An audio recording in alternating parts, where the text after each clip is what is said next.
people can hear. Um, I'm, Yes. and really excited to see a lot of people whom I know and names that I know. I'd like to first of all, just to thank Arisk for taking air risk on me. Sorry, it was just waiting to be said. Thanks for organizing this talk as well, and thanks to everybody present today. I hope that you will not conclude that you've wasted a perfectly good hour having listened to me. I'm going to share my screen. Mostly I just have, let's see here how I can do this. I mostly just have some maps that I think will be useful for the purposes of illustrating certain points. Ani, could you just confirm that you can see the screen being shared? All right, very good. Yes. Um, in a lot of ways, I'm really working on two projects here on the Caucasus. One is actually on the history of the Armenian church. It's something that I've been sort of poking around at for a long time, maybe 15 or 20 years. So I've just done a little bit of poking around further on that while I'm here in the Caucasus. And if you want to know more about that, I can certainly tell about that. But the main topic that I've been researching for the last 2 months or so here in the Caucasus, that is in Baku, Tbilisi, and here in Yerevan, is this topic that has to do with basically borders, territory, and sovereignty, territoriality, one could say. And really, I guess I'm working on two books presently. One is a very, very brief territorial history of Russia across 7 centuries or so. And when I was in Berlin this last semester, I was primarily working on that. And then I'm working on a larger history that's a history basically of the border of Muscovy, the Russian Empire, and the USSR. And here, for the last 2 months or so, I've been working on the Caucasus segment of that border, and thus the title of this talk, where you have Russia as a whole, but also the Caucasus. And I'll just point out that in terms of archival research, really in terms of fundamental research, it's only now here in the Caucasus that I'm actually beginning the research. So I've done more on the Caucasus now than I've done on virtually any other segment.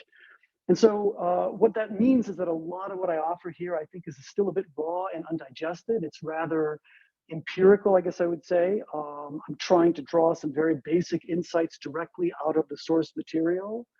So I'm not sure how conceptually rich it is at this point, but that said, I guess I'm still old-fashioned enough to think that this is actually how the research process should work, and that is the material should drive the conclusions rather than the other way around. And so this project of Russia's enclosure, let me just share with you the idea here. This is a map of the Russian Empire in 1827. And so the main idea of this book, in essence, of which this Caucasus link is a part, is to basically write a history of the world's longest border. That is the approximately 20,000 kilometer border right now on land that encloses Russia. It's primarily going to be a synthetic work based on a lot of really interesting literature that I've seen coming out in recent years. But I also wanted to do a little bit of original archival research as well, in part just to be in the archive, but also primarily, I guess, because my experience suggests that archival research is important, not simply for answering questions, but also for generating new ones, for discovering particular historical actors or problems that may not have been relevant. And I also sense that the Caucasus border was, in terms of the existing literature, maybe someone will correct me, is among the least studied of the borders. And so the very basic questions for this large book on the border of the Russian Empire and the USSR is 2 questions really. One is, how did Russia enter and contribute to the bordered world as it now exists? And that's the first question. The second is, what role did borders play in making Russia itself? And so for the South Caucasus, this is basically a sort of 2-century story. And I can just show you 2 maps, almost exactly a century apart, that represent this at different stages. So this is a map of the empire from 1856, and I'll talk more in a moment about the border itself. And this is a map of the Caucasus in 1954, that is almost a century later. And so this is a story, for my purposes, of the 19th, basically the 19th and 20th centuries. And partly because my own background is in imperial history and I just know archives better, I've been much more successful here in the Caucasus focusing on the imperial period. And so there just came a point where I thought, I'm just going to do that primarily and worry about the Soviet process later. So my discussion today is going to be principally about the imperial period, but I think it's also well warranted because my impression is that this is actually a really, really critical formative stage, particularly here in the South Caucasus. I won't claim that I have any grand emerging vision yet coming out of this research. And so mostly what this research for the last 2 months has done is it's pointed me towards questions, institutions, various commodities, things, forms of infrastructure and historical actors that I think are worth paying attention to. And I thought that, at least for my purposes, hopefully for you as well, the best thing I could do is basically flesh out a little bit more what I meant by that list of things that I just noted. Let me take a moment though, and I'll do that in a moment, but let me take a moment to just tell a little bit about this border here in the South Caucasus, using just a couple of maps for the purposes of illustration. Again, perhaps somebody will correct me if I'm wrong, but my understanding is that the international border, and I should emphasize that I'm not really focusing so much on internal borders, except for to the extent that they have implications in rare occasions for the external borders, but that the external state borders, if one will, basically in the eastern South Caucasus, it was very stable, at least once we get to the Treaty of Turkmenchai in 1828. So you can see really basically what is now present day Azerbaijan in the first war with Persia and what's now Armenia roughly in the second war. By 1828, that border was established. It was, as far as I can tell, except for maybe the period of the First World War, it was extraordinarily stable, generally speaking. In the West, it was a little bit more dynamic, so that you have this map here going back to it. You see a little bit of territorial adjustment in 1829, and then maybe most importantly, after the Congress of Berlin, you have the inclusion of Batumi and the Kars region, Kars Oblast as well. Russians initially wanted to go even further than this in the San Stefano Treaty. So we get a little bit more variability, shall we say, in the western bit of the South Caucasus than we do in the east. But generally speaking, I think you could say the border is relatively stable over the long term. So let me present my findings, I guess, really under three basic rubrics that I think might be useful for thinking, and I suspect that people here will maybe identify other elements in these lists that I'm developing that will be worth considering. These three sort of categories that I'm using is actors, that is basically the various people who lived on the border or who helped basically to script, you could say, the history of the border. That's number one. The second is infrastructure, that is the physical structures that defined or were around the border. And I found myself more and more interested in these kinds of infrastructural issues having to do with building construction, to some extent with environment, I suppose. And then the third category are what I just call, for lack of a better term, it's a wonderful English term, stuff. That is various commodities and things, with apologies to the animals that I'll put in this box as well.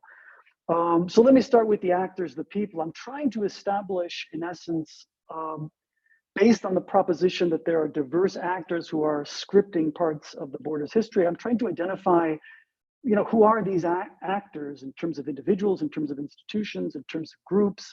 And so I'm trying to identify those, flesh them out, get a sense for the nature of their contribution.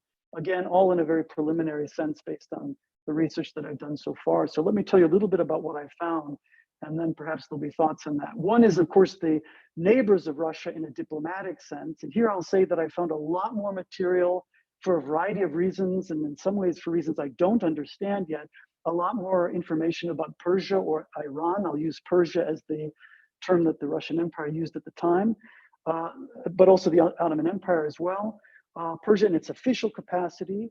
The two sides, for example, make frequent reference to the Turkmenchai Treaty of 1828, which sort of finalized the border in that region. There were many issues that required cooperation between the two sides, and I would say at times that cooperation actually worked pretty well. At other times it was hard to maintain good contact with local officials on the Persian side. There were issues of communication and so forth. They were essential in many cases to the border's effective functioning, one can say. Persia, Iran suffered a great deal of instability in the early 20th century. Of course, Russia did as well. Both had, in a sense, broadly comparable, you could say, constitutional revolutions. Russians also found that the Persian officials could be touchy.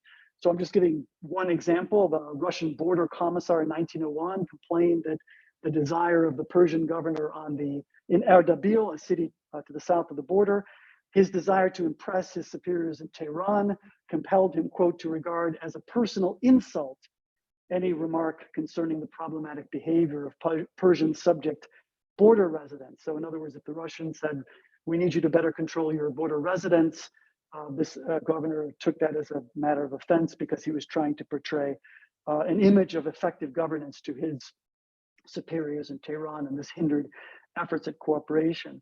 Again, for reasons that I'm not entirely clear about, I found more things about Iran and Persia, less about the Ottoman Empire, but I presume that this will fill out, and I already see that there are people in the group who actually have studied or are studying these things and probably have things to say.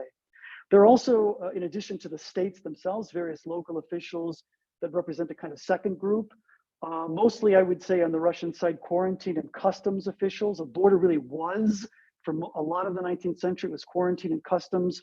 In addition, also a military component was Cossacks who were on the line. This was really, really difficult and rewarding, not very rewarding work, is what I'm finding. So a lot of the officials who were on the border for more than 3 years, they would get a bonus to their salary, for example. Even so, it was still very hard to attract good people and to retain them. The Persian and Ottoman sides also had their own officials. There was a figure known as the Saraskir on the Persian side. I'm still in the process of sorting that out, though I'm beginning to get something of a picture. There are lots of traders and merchants on this border too, lots of people conducting trade across the border. Contraband, of course, is a very big issue. It's quite endemic. We probably don't know the half of it because we just have information about what was caught or apprehended. But there were also lots of people running steamships on the Caspian Sea, also ferries across the Aras River, which was a significant portion of the border between Russia and Persia. By the early 20th century, for example, we also see lots of requests from traders and other locals to move goods across the border away from customs points as a matter of necessity. I'll just give one example. A resident of Kars Oblast, that is on the Russian side, Moses Osmanov, concluded a contract with Turkish authorities to provide firewood to Turkish border posts. And he had bought a series of state forests on the Russian side for that purpose. And given that the nearest customs point was too distant, he requested the right to convey 600 cubic sajans of firewood at a different point. And what's interesting is that the Russian customs generally accommodated these requests as far as I can tell. Nomads were a really interesting and important group.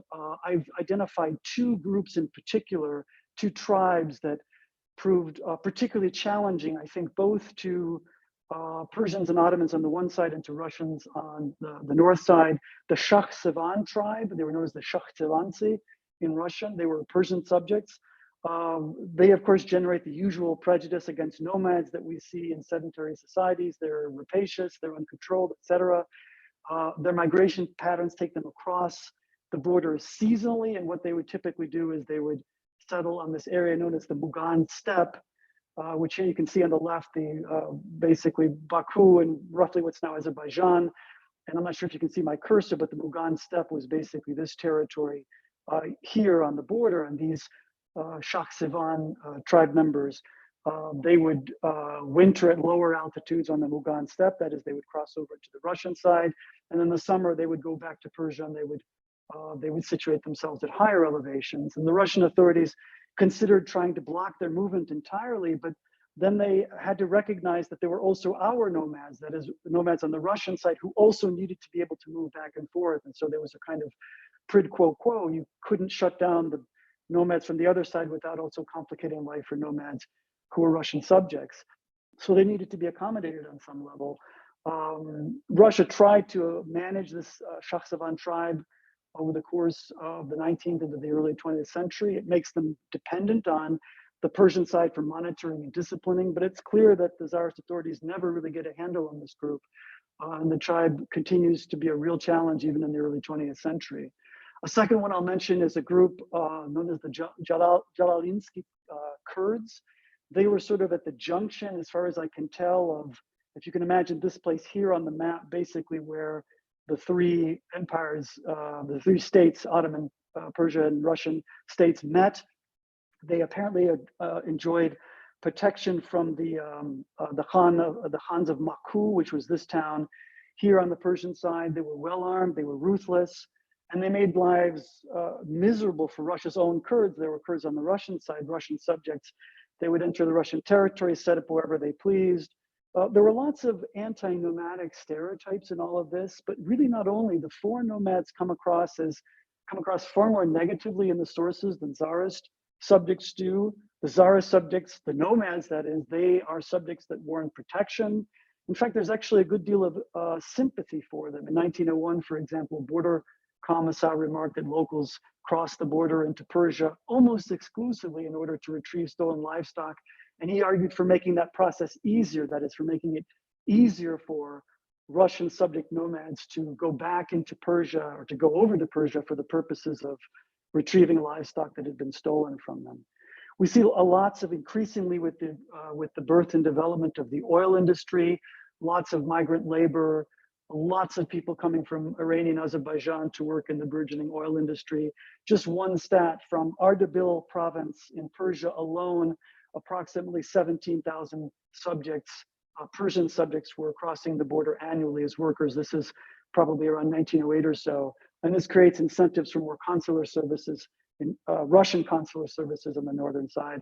And I'll finally mention that there were, of course, refugees. I came across some interesting materials on Armenians fleeing from famine in the 1840s. They were originally resident in the Ottoman Empire, then moved to Persia in search of food, and eventually made their way to Russia. But then the Ottoman authorities actually demanded them back. They said, these are our subjects. They sent an official to Yerevan to retrieve them.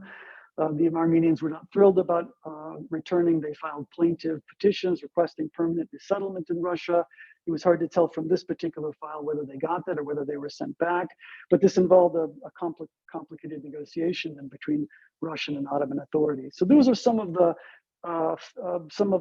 people, the subjects that I see in this story. Probably people will alert me to ones that I obviously should have thought of myself. Let me take a moment and talk about border infrastructure then, as that is the second category of things. These are the structures that, I guess you could say, defined and accompanied the border. So we have, first of all, border markers themselves.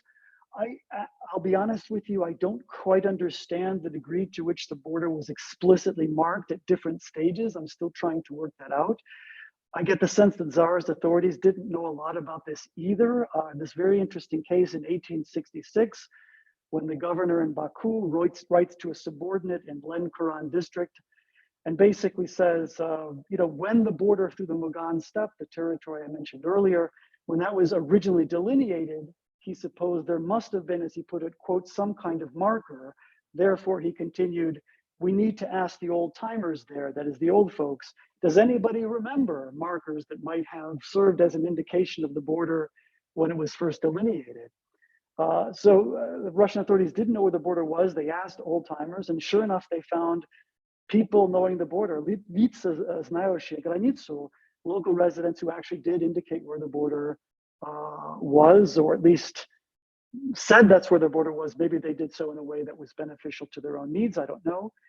Eventually, we know that there definitely were border markers, each of them with a number. Supposedly in 1912, for example, there was a group of Russian subjects who removed border marker number 36 on the Ottoman border with the goal, it was reported, of accusing of that crime the residents of the Turkish village across the border with whom they were in a quarrel over the murder of their fellow villager sometime earlier. And apparently when they learned that they were going to be charged for the repair of the border marker, they went and set it back up themselves to save that expense.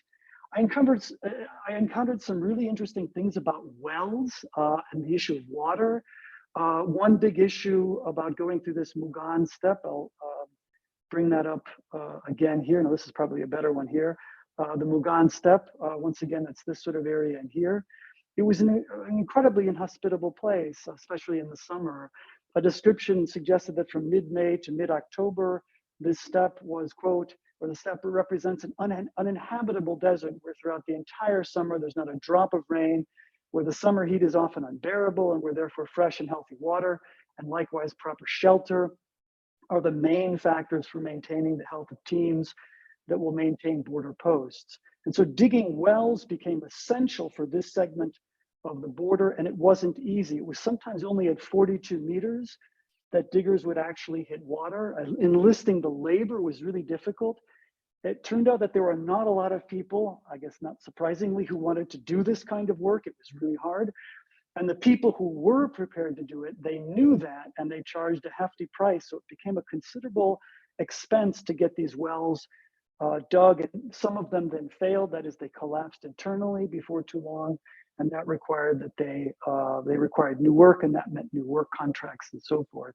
I mean, maybe all of this stuff is obvious, but I found it really intriguing to encounter these kinds of infrastructural challenges. I'll mention two others. Bridges. So for most of the 19th century, the Aras River made up a large part of the border, especially in the east.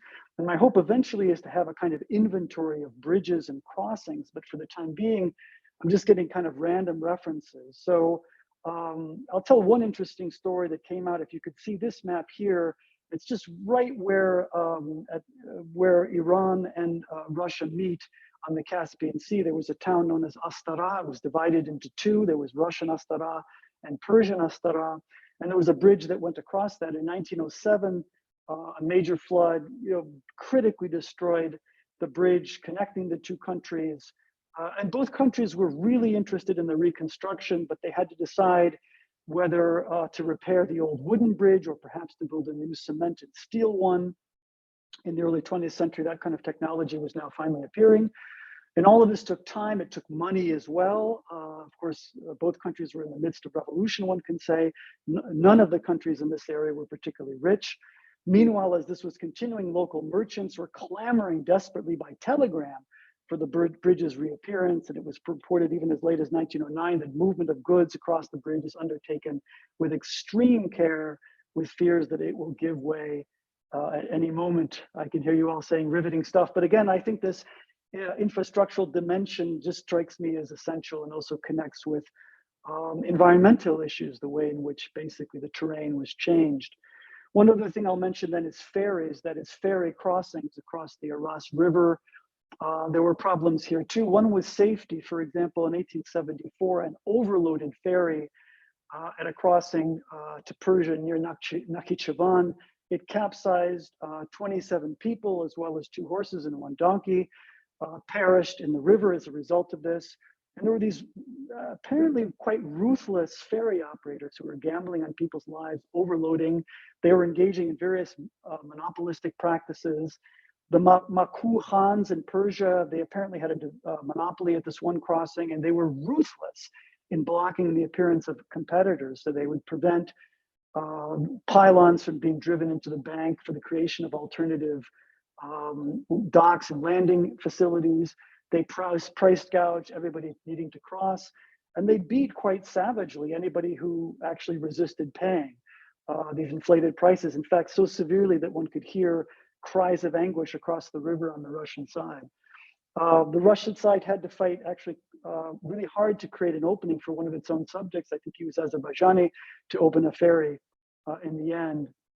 Tsarist officials tried to regulate these crossings, and there seems actually to have been a real concern with public safety here. I hear that telegraphs become more important as well, but the larger point is that the border was, I guess, so to speak, a distinct infrastructural space. And especially over time, structures like these were the things that made these spaces, I guess, into borders. And the final thing I'll just mention is things, stuff going across the borders, commodities and more. I was just trying to get a sense for what's going across the border. Still not a full picture, but I can point to a few things. First of all, animals. So nomads were moving animals all the time. The predatory nomads would steal livestock, drive it across the border.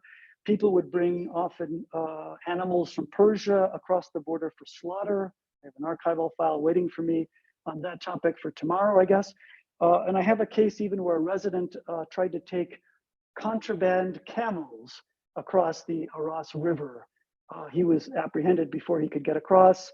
And curiously, I found it interesting that this attempted contrabandist with camels, he had to pay a 10% fine of the value of the attempted contraband. which was then split between the customs agents and the Cossacks who had apprehended the animals. I'm not sure if this creates a conflict of interest or a moral hazard, but I guess I'll just add here that when I see an archival file in a Tbilisi archive that's called Contraband Camels, I just order it because it's just the way I was raised, I guess. Weapons are crossing. Don't have a lot on this, but I know that at one point during the Persian constitutional revolution, Russia sold the Persian government 7,000 rifles and 3.5 million bullets. In 1911, the viceroy of the Caucasus tried to expedite the delivery across the border, both out of Baku via the Caspian Sea, but also at the Julfa land crossing. Other things crossing the border, an account from 1908 listed as Russian goods moving into Iranian Azerbaijan the following: Russian grain, tea, sugar, kerosene, iron, cotton textile, and also wares of metal, glass, and porcelain. All of this was valued at around 5 million rubles a year. This was just one segment of the border. Customs officials made distinctions between what they called European and Persian goods. I don't yet understand what that is. Maybe somebody knows, but that's something I'll be looking out for. And then one final thing that was crossing borders, this one sort of surprised me, was dead bodies. Wasn't expecting that. If Persian subjects died in Russia, family and friends would often try to return the bodies to holy places for burial in Persia. And this created a kind of both legal and contraband movement in dead bodies. And sometimes these bodies were transported near food, which obviously raised issues. So one doctor was inspecting a steamer on the Caspian in 1899, and he noticed, quote, a strong odor resembling the smell of decaying human bodies, which turned out to be, wait for it, decaying human bodies, which were stowed together with potatoes and cabbage in the ship's hold. So obviously not such a good thing. But I would say it's remarkable that Russian authorities were actually fairly accommodating when Muslims requested the right to move remains, as long as they did so away from cabbage and potatoes, I guess. So the movement of dead bodies was not by itself criminalized. I'm trying hard to be relevant, one can say. I'm trying hard to draw some broad arguments and propositions from all of this. And so I'll offer you what I have right now. Perhaps it will disappoint, perhaps it will intrigue, perhaps it will delight, I don't know. One is just the basic idea that the border had multiple authors. In a sense, I'm repeating myself, but there were lots of different people involved in making the border what it was. So at various levels, at the level of diplomacy, at the level of trade, at the very local level in different countries. This makes it hard to create a sort of coherent narrative. I have to figure this out. But it makes it really interesting to study because there are all kinds of different people and all kinds of different interests. I will have some conceptual challenges, I suspect, figuring out how to deal with the issue of agency. So that's one conclusion. A second one is that it does seem to me that the middle half or so of the 19th century, roughly from the early 1830s, maybe up until maybe the 1890s or so, maybe a little bit earlier, these seem to have been the critical foundational era for the emergence of the border, more or less as we think of it today. People ask, how do we think of it today? I don't know, but when we think of a border, the image, I guess. I recently wrote a book, Ani mentioned about Russia in the 1830s, where I made the case that, tried to make the case that the 1830s were the critical decade for modern Russian history. And actually, this research is bearing that out. I'll just give one example. The combined customs and quarantine system in the South Caucasus begins working in the Caucasus on January 1st, 1832. I can even tell you about the solemn ceremony that happened, at least in Yerevan. The first day it was open, that is January 1st, 1832. We see a distinct border guard created around 1893. That seems to be a kind of culmination. And this becomes the Soviet border guard after 1917. Quarantine and customs, those seem to be the main lenses through which authorities regarded the border. Those are the institutions that did this. They were combined fully in 1847, I think it was. And then more general, I guess, security considerations become more important as the century develops. The third point I guess I would make is that borders seem pretty open and porous. I mean, this is an obvious thing, and this is what everybody says about borders. I get it, I guess. Nomads essentially ignore it, and and can manage to ignore it almost completely. There's lots of trade, both licit and illicit, going across. The Tsarist state, it seems to me, wants the border relatively open, though regulated. They seem actively to want to encourage trade. They make exceptions to rules at times for the benefit of local residents. And we see a certain aspiration for developing border infrastructure, I guess, as well, that connects, that is more than it divides, I suppose, and lots of concerns with trade and safety. It seems like the border is really open. It seems more open back then in the 19th century than it is right now, for example. My fourth base conclusion, I don't see a lot of Orientalist stereotypes. They're there occasionally, but I'm kind of struck by how absent they are. They don't seem very prominent. I mean, just one curious example, I was reading an account where in a conflict between customs officers and Muslim traders, the former say, the customs officers say, you can't trust the Muslims' testimony. And I was thinking, okay, here we go, Orientalist stereotypes. But it's clear from the development of the text that it's not because they're Muslim, it's because they're traders and they're engaged in contraband trade. So it's just that the traders here happen to be Muslims, and there's really not a lot of this. So all of this provisional, but I would make that point. And finally, maybe most intriguingly, I think I'm finding is that I do sense a growing sense of entitlement on the part of border residents. That is, maybe initially even officials themselves, they suggest that the empire has the duty to protect its subjects, even nomads. You see this much more, you see it more and more the deeper you get into the later decades. A lot of the hostility against those nomadic tribes that I mentioned is actually rooted in the concern for the security and prosperity of Tsarist subjects. And I mean, the vast majority of them non-Russians. And it seems as though ordinary subjects gradually kind of pick up on this, and they begin to agitate more for protection. And with the appearance of the State Duma, the parliament, we see something really interesting. For example, an inquiry in 1908, the authors of this inquiry ask, is the government aware that Russia's borders with Persia, quote, that its border has remained criminally unguarded by local authorities from violation, and that border forces subject to killings at the hand of subjects of a neighboring state are not maintained at the level appropriate to the integrity and dignity of a Russian state. Is the government aware of this? This is not a rhetorical question, because what follows is if it's not aware, or if it is aware, why isn't it doing more? So this quasi-constitutional system in Russia now makes the Tsarist state at least somewhat accountable to its subjects. And I think one can start to see that appearing here. I'm going to end there with just the observation that one of my goals in this presentation was to bring the border to life, at least to an extent. If I've done that, then I guess I'll be entitled to the beer that I have waiting for me in the refrigerator. And with that, I will stop sharing my screen. And I don't know, Ani, how did I do in terms of time? Was that all right? It's just great. Okay. Wonderful. Yeah, I guess I'll leave it there then.